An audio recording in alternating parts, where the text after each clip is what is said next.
what is your favorite Barstool Sports memory since the dawn of Barstool?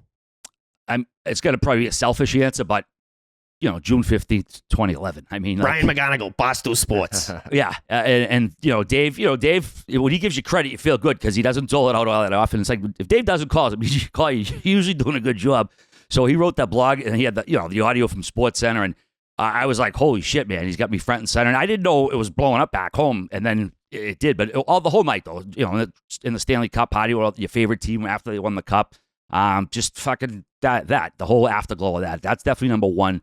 The Brady Four, that was just outright hilarious because Dave got his message about that dickhead commissioner, Goodell, out, and it was just hilarious. Like the idea that they handcuffed themselves to each other, not a pole, or like something where they had to get a chainsaw or a fucking... They chained themselves to each other, which is even more hilarious. Typical Barstool. That was just hilarious, ballsy, and it got some great press for the site. And let's see, I'd say another personal level for me, when I interviewed Paul Rudd and Jason Segel, shit, that was probably 15 years ago when I Love You Man come out. Back when I was trying to do movie reviews as well, but Dave wasn't having it. So I went to one of the press junkets and got to interview those two. And I'm pretty sure it's like the first like celebrity actor interviews Barstool's ever done. So kind of selfish. What about you? I would say my number one is the Brady Four, just because like the way they complete, and Barstool and Dave, like they take over the internet on a daily basis at this point. But at the time, it was just like they fully took over the internet, where news outlets are reporting on them, ESPN, like everyone is reporting on.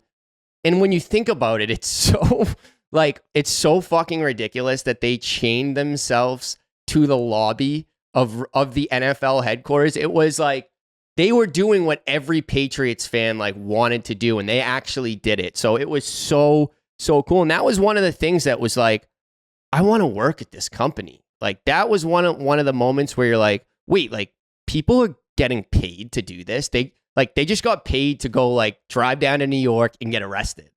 So like that was really awesome. And then I'd say personally, I think the Bruins Islanders streams that we did a bunch of years back, like the Borelli versus Grinnelli stuff when we were down at Borelli's down in the Islanders. Just personally, that was just such a fun experience. It didn't end the way we planned, but then like coming up to Boston, being at Hurricane O'Reilly's, Frankie, going toe to toe with all the Boston fans. We had the whole crowd behind us. It was so much. And then RA with the chair was lifting the chair. Everyone's chanting, RA. Like that was one of the best moments of my life. Obviously the Boston live show too is just a truly amazing moment. But in terms of Barstool, just the Brady Four is something that will always sit with me as my favorite moment. What about you, Murls? Yeah, when I think about Barstool, I always remember like the goalie challenges Dave would have in the office with the NHL players, because that's the kind of stuff I was watching. And then one of my favorite videos, I'll still watch it here and there. It always gives me a chuckle when Big Cat was dressed up in full Blackhawks gear. Dave was in the Bruins full gear, and they were going against each other, and they're going in the store, and then it started raining on them, right? And it was just... that was so funny to me. And when I think back of Barstool, I always think of that video. And, personally, since I've been on board, my biggest moment is the one probably we just talked about. With the coolest moment was that NYPD, NYFD game. Like just doing the whole broadcast, seeing everything that goes into it, and just being a part of, the interviews and then intermission reports and just being a part of a game that big and broadcasting. It was really cool. I think one thing that, it's crazy to say this, but I think one moment at Barstool where I was like, I took a step back and was like, this is such a fun company to work at, was a Nate at Night.